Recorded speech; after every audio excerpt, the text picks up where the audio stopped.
नमस्कार, राम राम, जय गंगोत्री। दोस्तों, हम लोग जैसा कि आप जान रहे हैं, हम लोग निकले हुए थे गंगोत्री और यमुनोत्री की यात्रा पर। तो यमुनोत्री हमने कवर कर लिया है। अब उसके बाद हम लोग जा रहे हैं गंगोत्री के लिए। उत्तरकाशी और हर्सिल के बीच में ये जगह पड़ती है, भटवाड़ी। हम लोग यहाँ पर रुके थे।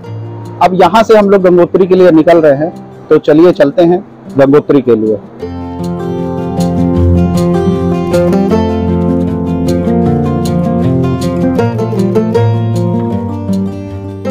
गंगोत्री का रास्ता भागीरथी नदी के किनारे किनारे ही आगे बढ़ता है। गंगा नदी का उद्गम भागीरथी नदी के रूप में ही होता है। भागीरथी नदी ही आगे चलकर अलकनंदा में मिलकर गंगा का रूप लेती है। पौराणिक कथाओं के अनुसार भगवान श्री रामचंद्र के पूर्वज रघुकुल के चक्रवर्ती राजा भगीरथ ने गंगोत्री में ही एक शिलाखंड पर बैठकर भगवान शंकर की प्रचंड तपस्या की थी और उसके बाद ही मां गंगा धरती पर अवतरित हुई थी।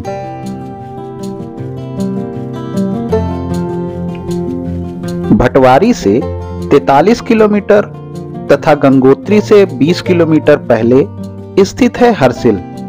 और हर्सिल प्रसिद्ध है अपने सेव के बागानों के लिए। पूरे उत्तराखंड में हर्सिल के सेव सबसे ज्यादा प्रसिद्ध हैं और यहाँ के सेव स्वादिष्ट भी बहुत हैं।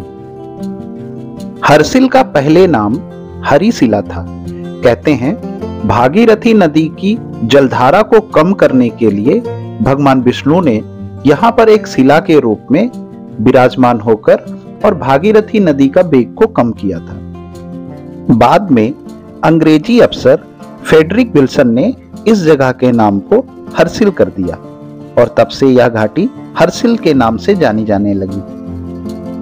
हर्सिल वैली भागीरथी नदी के किनारे स्थित घने देवदार जंगलों के बीच एक छोटा सा हिल स्टेशन है और यहीं पर मशहूर फिल्म राम तेरी गंगा मैली की शूटिंग भी हुई थी।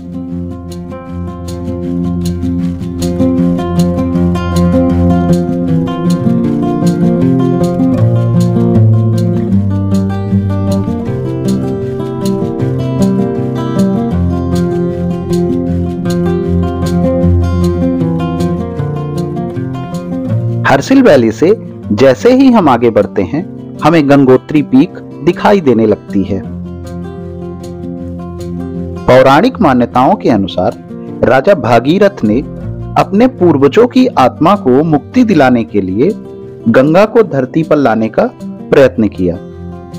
दरअसल पुरातन काल में सगर नाम के एक राजा हुआ करते थे। वह काफी ताकतवर और तेजस्वी भी थे। उनकी 2 रानियां थीं। एक रानी ने एक पुत्र को जन्म दिया, वहीं दूसरी रानी ने 60,000 पुत्रों को जन्म दिया। एक बार राजा सगर के अश्वमेध घोड़े को देवराज इंद्र ने पकड़ लिया और उसे कपिल मुनि के आश्रम में बांध दिया। जब राजा सगर को इस बात की खबर लगी तो उन्होंने अपने 60,000 पुत्रों को अपने अश्वमेध घोड़े को ढूंढने के लिए भेजा और उनके 60,000 पुत्र कपिल मुनि के आश्रम में पहुंचे और अश्वमेध घोड़े को छुड़ाने के लिए वहां पर हमला कर दिया। इस हमले के कारण कपिल मुनि का ध्यान टूट गया और कपिल मुनि जब जागे तो उन्होंने क्रोध से, जब राजा सगर के पुत्रों की तरफ क्रोध से देखा तो क्रोध की आग में वो 60,000 पुत्र जलकर भस्म हो गए। राजा सगर के 60,000 पुत्रों के तर्पण के लिए भगीरथ ने यहीं पर एक शिला पर बैठकर भगवान शंकर की कठोर तपस्या प्रारंभ की और फिर गंगा नदी को पृथ्वी पर उतारा।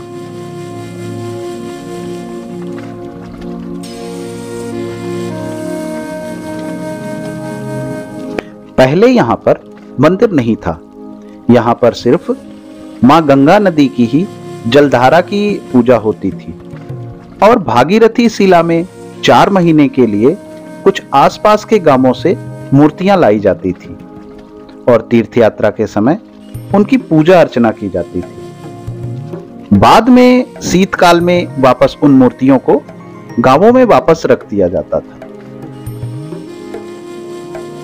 18वीं सदी में यहां पूजा करने वाले पुजारियों के अनुरोध पर गढ़वाल के गोरखा सेनापति अमर सिंह ने इस मंदिर का निर्माण भागीरथी शिला के ऊपर करवाया।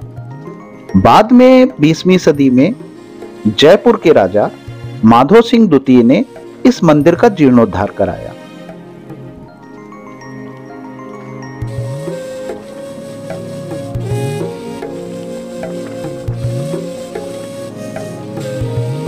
आपको यह वीडियो कैसा लगा कमेंट कर जरूर बताएं। अगर आपने अभी तक हमारे चैनल को सब्सक्राइब नहीं किया है तो चैनल को जरूर सब्सक्राइब कर लें। जय गंगे मैया, जय गंगोत्री।